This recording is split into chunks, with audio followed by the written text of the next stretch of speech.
Hello, everyone, and welcome to the Barrens Chat Podcast. I'm Guck, and with me today is my co-host Sod. For today's podcast, we will be focusing on the recent 8.2 patch in Retail WoW and how the new zones stack up to old vanilla zones.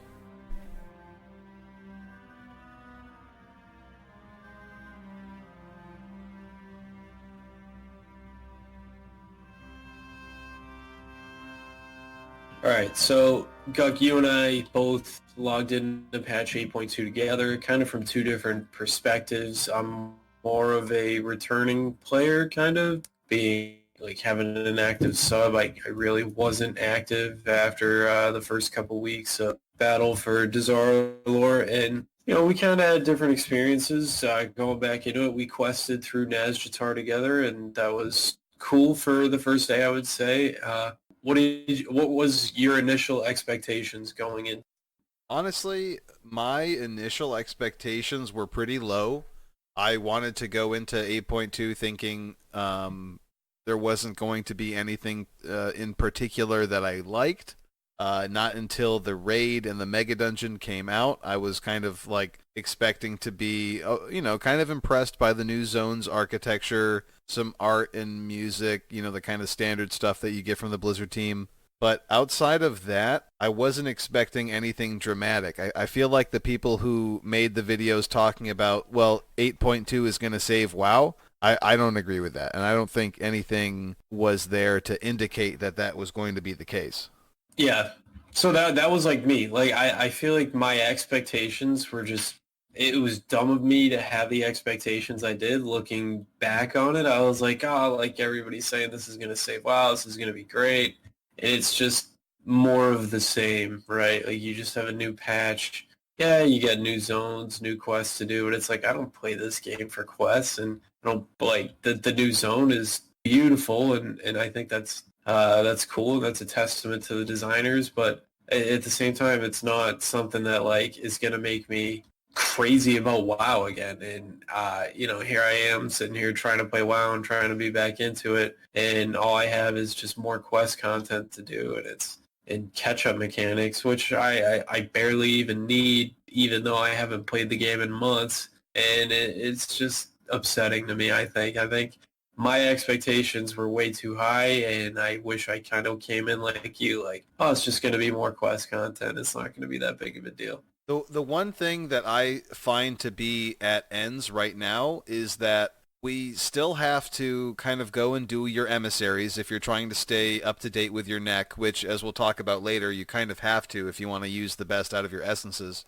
The world quests that you do in Nazjatar and the quests that you'll be doing in Mechagon are new, and simply because they're new and they're in the new zones, you're going to be more likely to do them. But you still have to drag yourself back to Zuldazar and Kul'Tiras and do all those old quests, and it really just drives home the point that they added, maybe 20% of your day's worth of content, the Nazjatar and the Mechagon content, but you're still going to have to spend a lot of time if you are going to be min-maxing your character. You're still running islands, you're still doing world quests around Zuldazar and Kul'Tiras, you're still doing war fronts for the 750 AP, and you're doing your contributions and whatnot. And Azerite armor is still here. The core issues with the gameplay weren't really, at least in my opinion, the reality of 8.2 is it did not resolve it. Getting one new ability from the essences that you can collect is great, sure. But that's one positive in a sea of negatives, and it's nothing when you compare it to everything that BFA has left to improve. Yeah, and well, I mean, Ian came out and said they're going to make some changes to try to fix some of the wrong, like admitted that they made wrongs, and I think that's a good start. I also think it's way too soon, right? Like they pretty much had this patch finished well before that, and I think any of those changes, if you're looking for them, you're probably not going to see until the next expansion or the pre-patch for that. But it's just one of those things where, the patch is kind of like meh. I guess the neck updates are kind of cool. Having that extra button feels better to press, but I don't think it's anything where it's like it's going to save WoW. And I think if anything, the game felt kind of alive on patch day, and now this last week, like however much time has gone by, it just it doesn't feel like it's been anything special. And if anything, it feels like the game has gone back to just being, being dead again. Something that we noticed when you're trying to, and this is obviously not directly related to how good Blizzard is doing, but this is a really accurate way, I think, to see how the game is.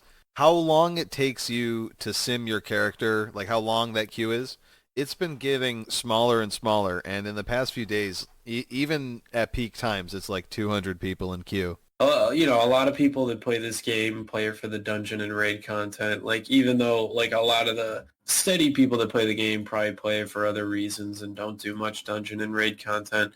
But if you look at when the game is doing its best, it's because more and more people are playing the PvE content.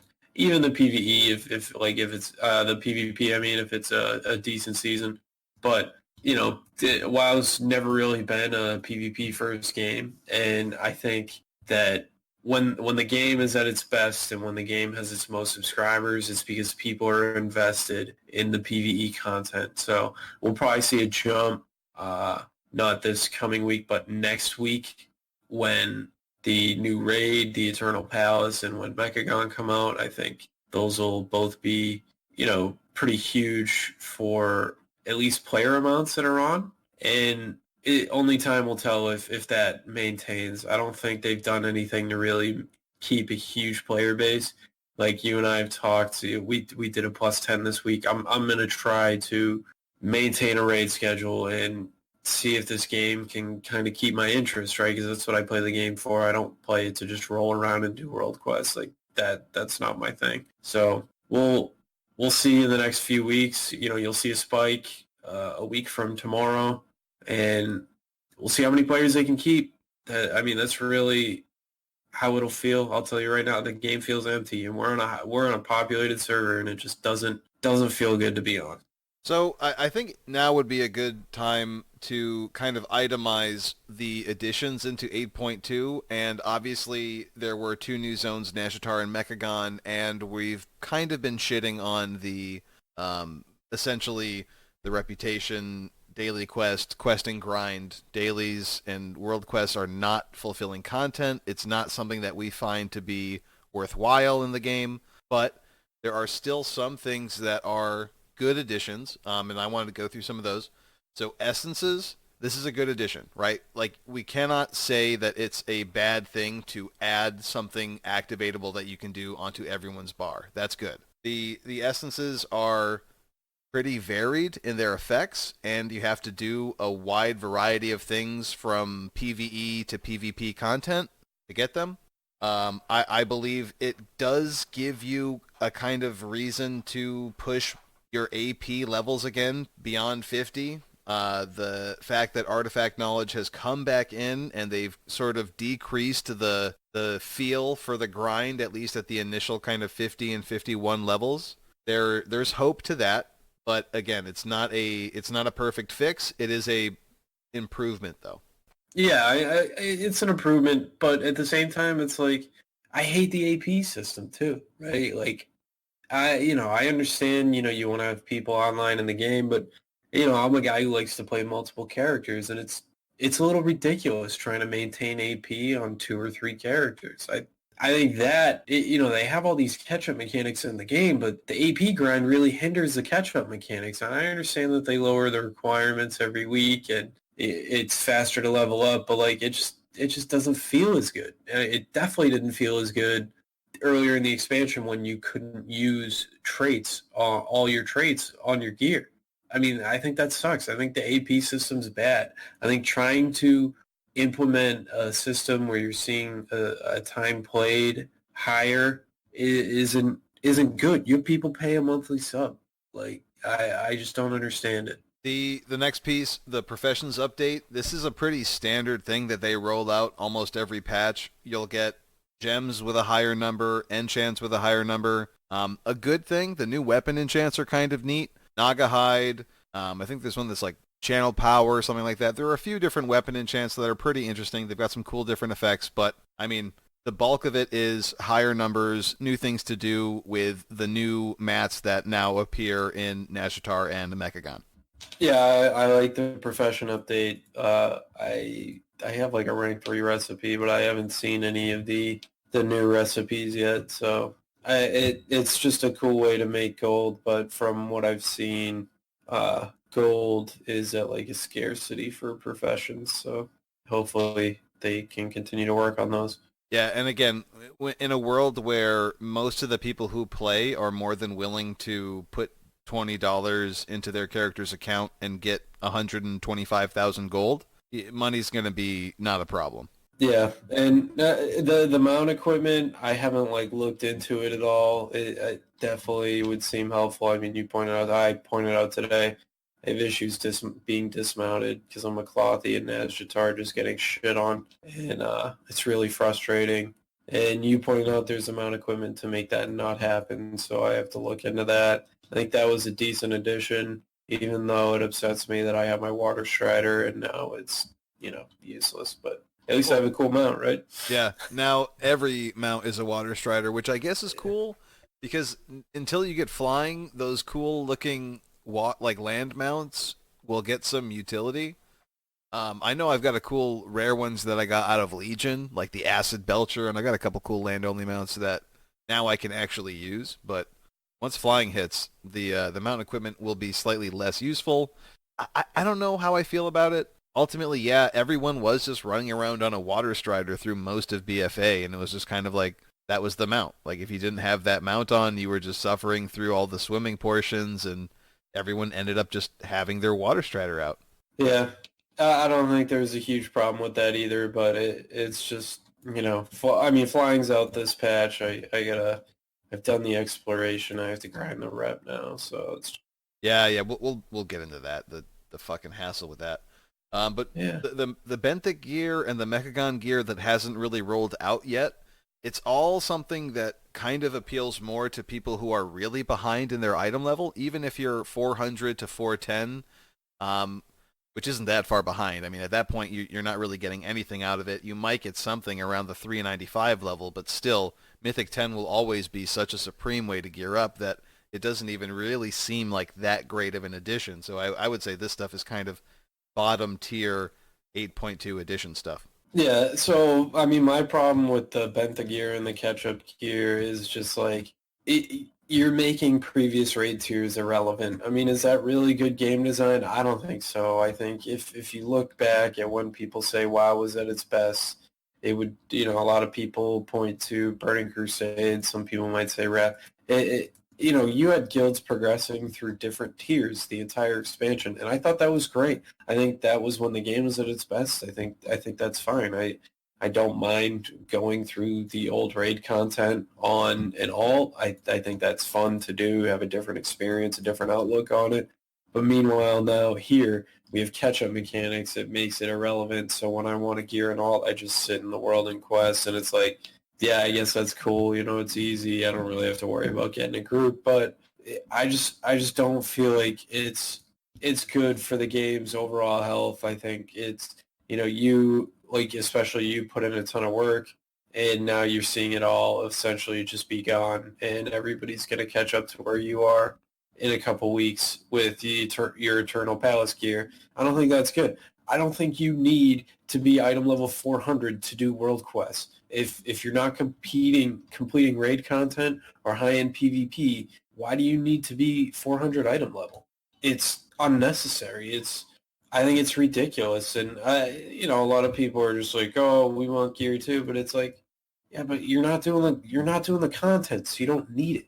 And it takes away incentive of those players who, I would say, when WoW's at its peak subscriber numbers, that's what those players like. They like having the best gear. They like doing the highest DPS. It's just a better overall game design when those players have the best gear available. And now they're just giving it out to everybody, and I don't think that's good. I don't think it's rewarding to the players who play that style, and I would say that's probably why WoW struggles.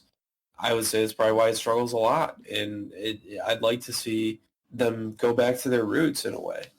So we logged in. Did the opening scenario went into Nazjatar? I think just before we get into Nazjatar real quick, I think the storytelling is phenomenal. I think they do a really good job with that. I think the cinematics are cool.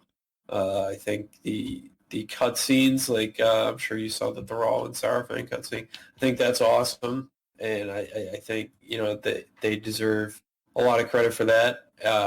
We logged on, we went to Nazjatar. I think visually, the art team and the game design team did, and the music even, I thought they did phenomenal with that. I think that's probably one of the real underrated things about WoW.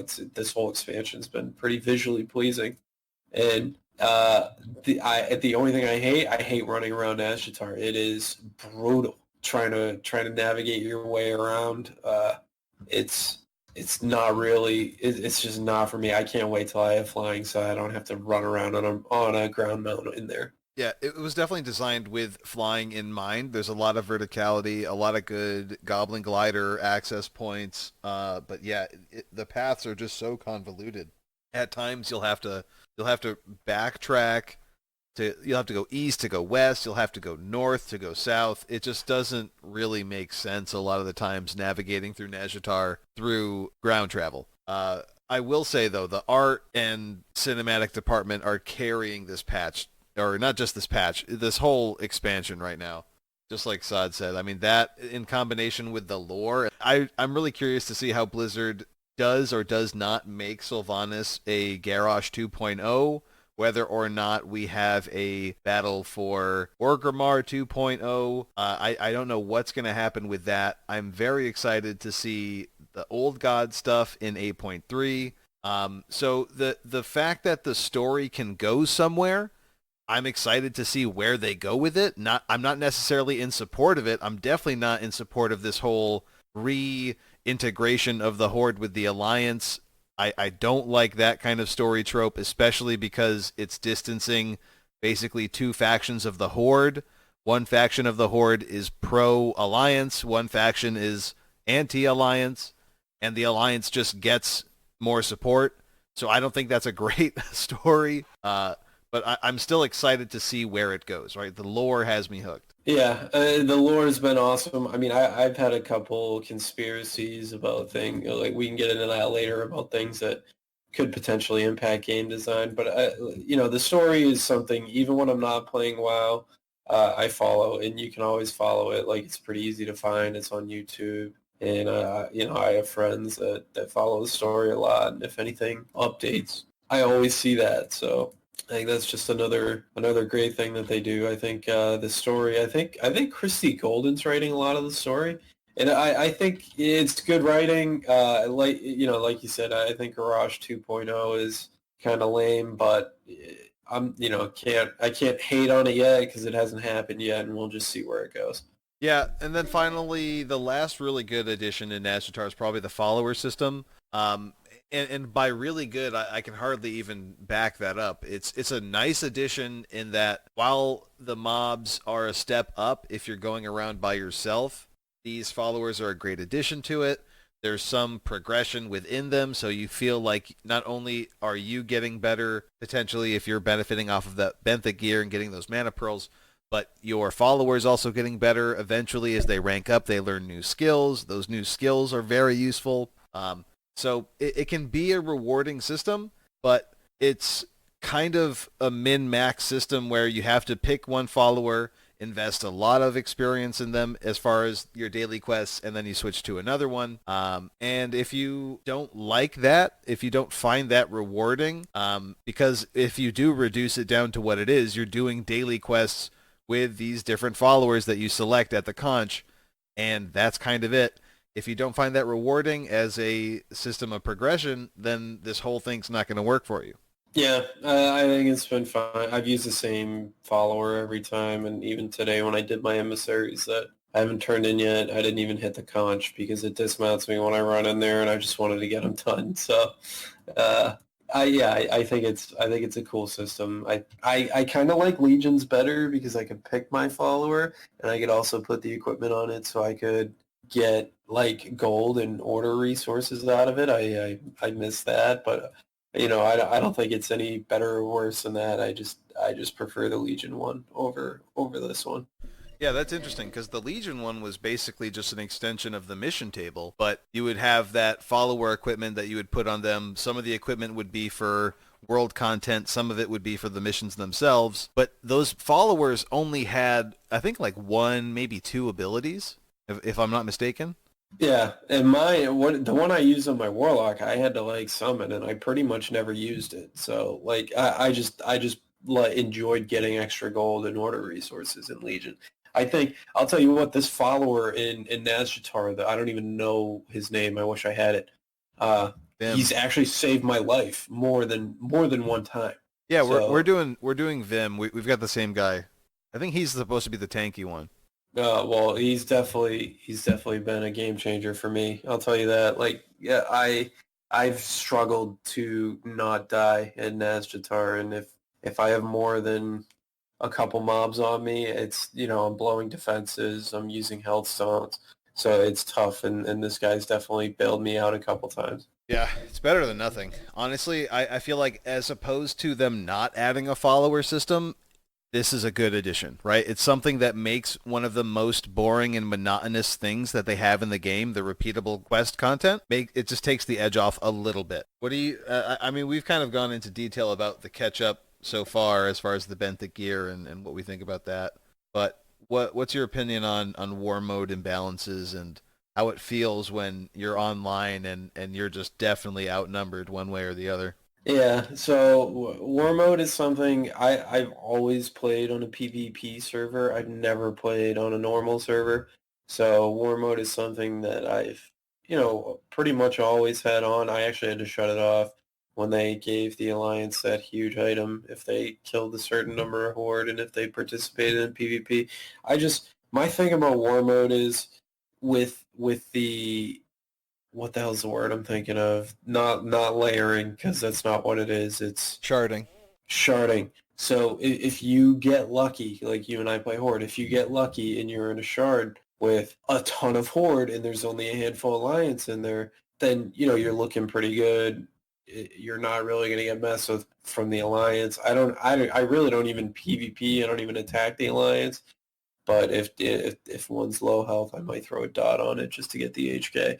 But I mean, that can't feel good if you're the Alliance guy. And then if it the other way around, you and I were in Mechagon the other night, and it was all Alliance.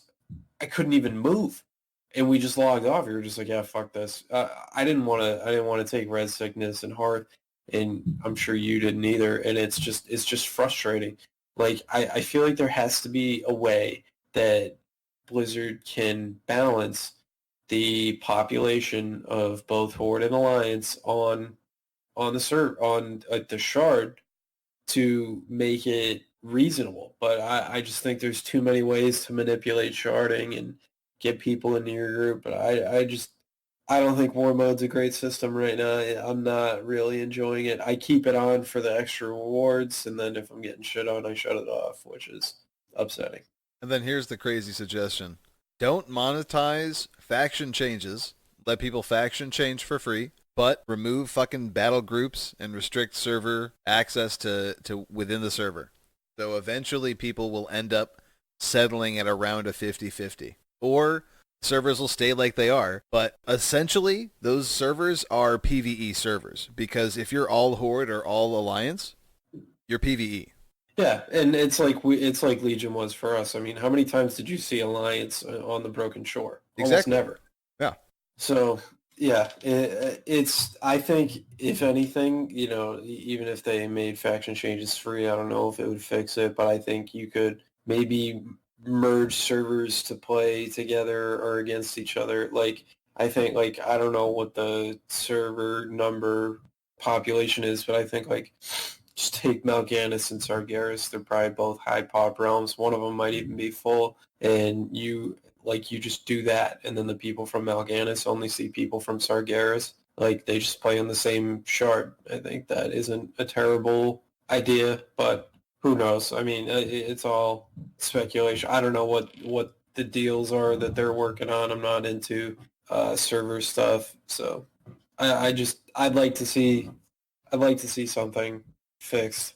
Mechagon does not bring that much more that Nazjatar doesn't bring. I mean, honestly, the jetpack and getting around such a small island to get all these new things completed, because that is the best thing that we have to say about it, you know that there's not a lot of great stuff in store. If the best item is that you can get through the content quickly. Yeah, I love that jetpack. Like that to me is like probably one of the best things they've ever brought into this patch. Oh, it's It's great.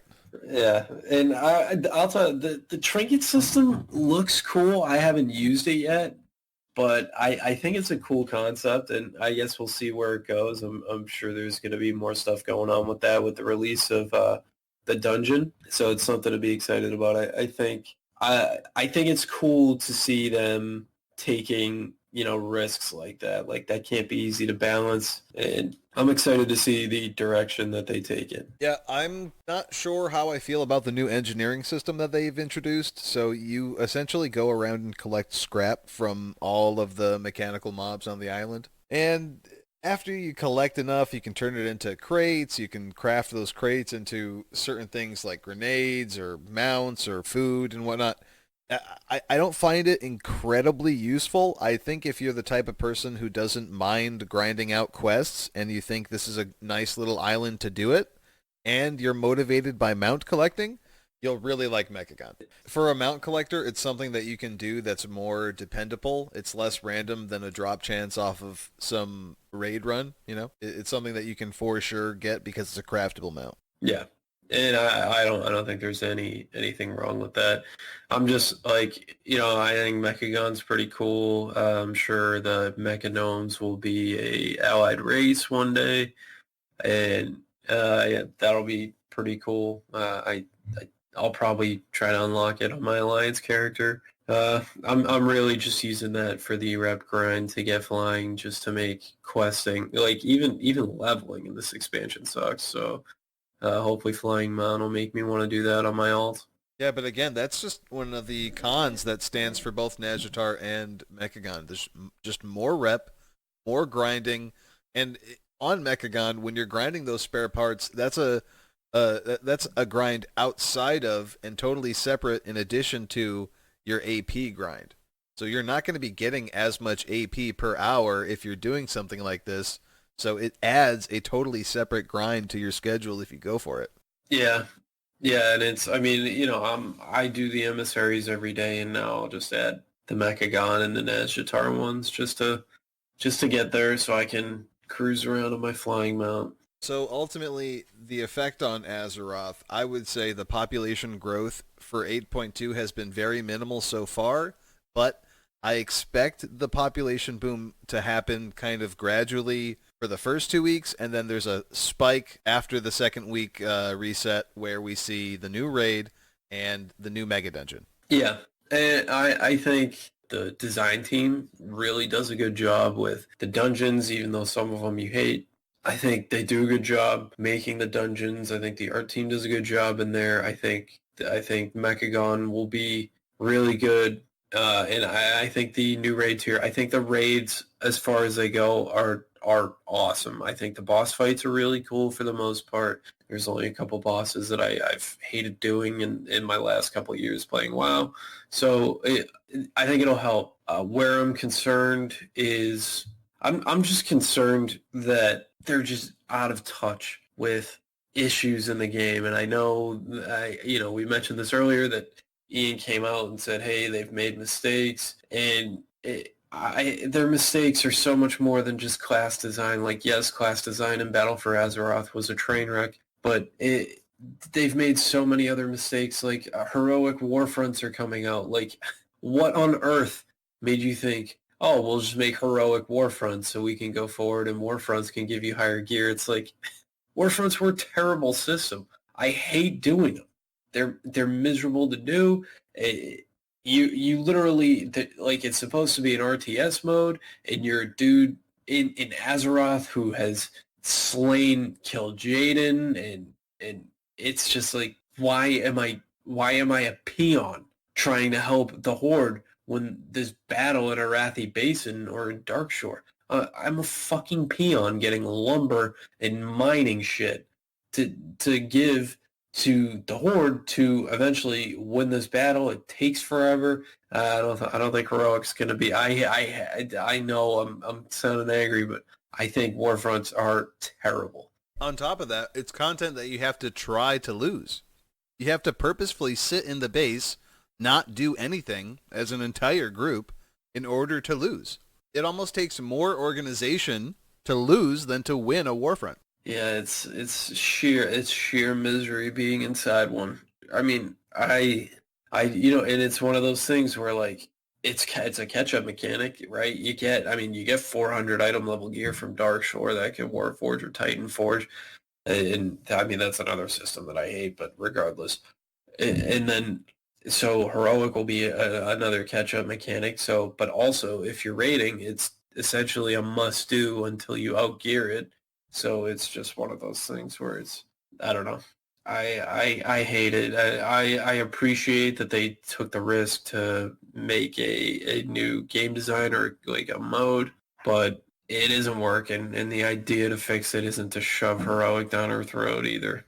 Yep. Really, what we're all waiting for is the new raid and the mega dungeon. And my question is that enough? I mean, it could come up too little, too late, but even if it is enough, will it still be too late to save BFA?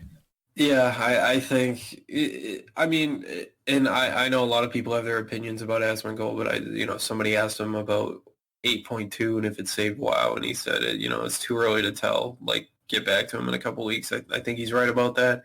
I think it'll be too little, too late. I think BFA has been a train wreck pretty much since launch. I mean, other than the first couple weeks, which I really enjoyed, and then the game just kind of fell off the rails, and I don't know. I think it is too little, too late. As much as I want it to be awesome, and who knows, maybe it will be. Maybe this raid tier will be so good that I'll just be dying to get on. But I don't know. I think it's a combination of the class design and the fact that the work you do essentially doesn't matter in a couple months. I think people aren't really a fan of that. At least I'm not. Yeah, I just when I think about what the new raid and what the new mega dungeon can bring and how that would revolutionize WoW, I just don't see it. Like the current team, if we think about what they have, right? For patch 8.2, they had one raid and one mega dungeon, right? Which sure, if we assume that's like two dungeons, theoretically, it's all one dungeon, right? So they put all of their creative energy into one dungeon and into one raid. I don't think we're going to see something so revolutionary that people are going to be clamoring to get back into WoW, because one of the things that brought people into the raiding environment in the first place was class utility. And there isn't a lot of individual class utility because of the way that the spec system is kind of catch-all for whichever spec you're in. If you're a melee DPS, you have this kind of generic melee DPS set. Range DPS, healer, tank, you all have this kind of generic thing, and that's not going to be changed by new raid mechanics. Of course there are going to be new raid mechanics, but these raid mechanics are all going to be interacted with the same way, regardless of what specific class you are. It's just going to matter what spec you spec into. And that's not engaging enough to get people really into the game. Yeah, right. And I mean, they all essentially play the same too. I mean, they all have every class has a 3-minute cooldown. Maybe have another 1-minute cooldown, like another various. Like every class pretty much has 2 cooldowns, and you use those as you go. And it's every single one of them is RNG based too. You're waiting for procs, and sure, it makes I guess kind of interesting gameplay, but The variety is like this. It's like okay, you can be a melee DPS that focuses on burst, or you can have kind of consistent DPS. You can be a range DPS that has burst or consistent. It's just like so. It doesn't really have a lot of what you want in a class. You want to have individual class utility. yeah, I I mean just to similar to Classic, there's different reasons for wanting to bring different classes into a raid. And maybe you're looking for a specific class because it brings a specific thing, and I don't think there's anything wrong with that. I know that their design in the past couple of years has been bring the player, not the class. But I think there's something to be said for bringing a class too. I think that's good gameplay. Sometimes it makes forming a group a little bit of a pain in the ass, but I think it's just I think it's something that they did well, that they could, and I think they are trying to bring back into the game if you watch that YouTube video that they released. So they, like we said, this patch is way too early for that, and I think if anything, even 8.3 will probably be too early, and we'll likely see it in 9.0 or the next expansion, which, if you think about it, will be announced in a couple months at BlizzCon. Yeah, I would say save your money, wait, and watch content of other people raiding Eternal Palace, of other people running the Mega Dungeon. It's not going to be something that's worth it unless you really want to discover that content on your own for the first time. If you don't mind seeing other people do it, it's probably not going to be worth your money, not until they really revolutionize the game in a 9.0. Yeah, I mean, and form your own opinion about it, right? Everybody has their own opinion about it. I watch a lot of YouTube videos. There's probably like 3 or 4 different YouTube channels I watch about WoW. There's probably 2 or 3 different podcasts that I listen to. I will say a lot of the content creators, I mean, not so much YouTube. A lot of the podcasts are, I don't know what's in it. They're huge fans of Blizzard and WoW, so it's like, you take that for what it is, that they're huge fans of this franchise and this company, and then the YouTube creators, I would say, and streamers ultimately have been very critical. It's probably a decent balance in between the two, and maybe it's your type of game, maybe it's not. I think right now it's not really my type of game. I'd prefer to do the end game rating, even with 2 kids. I think it's something I can manage. I can log on, explain to my wife that I'm going to play a couple times a week for a couple hours at a time, and there's really no issues there, and I get on and do world quests in my spare time. But it's something. If form your own opinion. There's nothing wrong with that. Maybe you totally disagree with Guck or myself. I mean, Guck and I don't always agree on the same things, but we play together a lot. So uh, get in there, try it out, and see where it takes you. But keep your expectations low and in check. I wish mine were, because now I'm just filled with utter disappointment. So the last thing that I want to go off on is how do these zones compare to vanilla zones? I mean, as far as art and design, obviously these are huge steps up, but is the world as bad as it seems, right? Let's compare what each zone in vanilla offers in a comparable way. Like if you think about Nazjatar as a zone or Mechagon, whichever one you can think of a comparison first, are there any zones in vanilla that you find comparable to either of these two zones? Um, I don't think so. I think these zones kind of. I think for the most part, if you're looking at vanilla WoW, I would say you're probably not going to find good comparisons between zones just visually. I mean, obviously the game's 14, almost 15 years old, and they do a good job making the new zones. I hate getting around the new zones without flying, but the new zones are pretty cool. I definitely have a couple zones in vanilla WoW that I'm really into. Hillsbrad's one of my favorites. Stranglethorn Vale is one of my favorites, not because of anything visual, but because there's always activity going on, whether it's PvP or like otherwise. So me personally, I see that there are some comparisons between zones like Silithus and Nazjatar, just in the scope of it, how the pulls can still be dangerous, and the expectation of there being some high-level PvP. When you compare the first time you stepped into Silithus and the first time you stepped into Nazjatar, what are some of the similarities? What are some of the differences for you?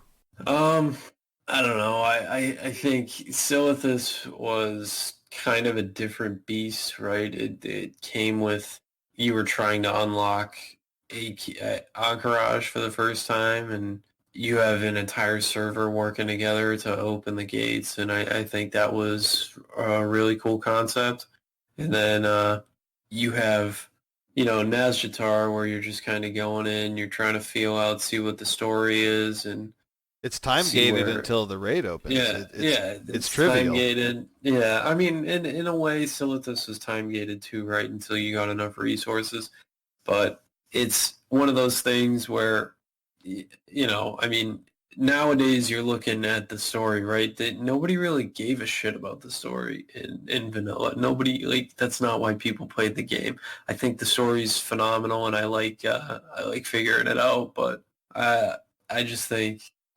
I thought the concept of Silithus was cooler. I understand why they don't do that. I mean, it would probably be a nightmare for server stability if they did something like that, where they're opening the gates to this new raid at once all the resources are gathered, and the person with the scepter opens the gate. I think it'd be cool, but I don't think we'll see it in WoW in our future.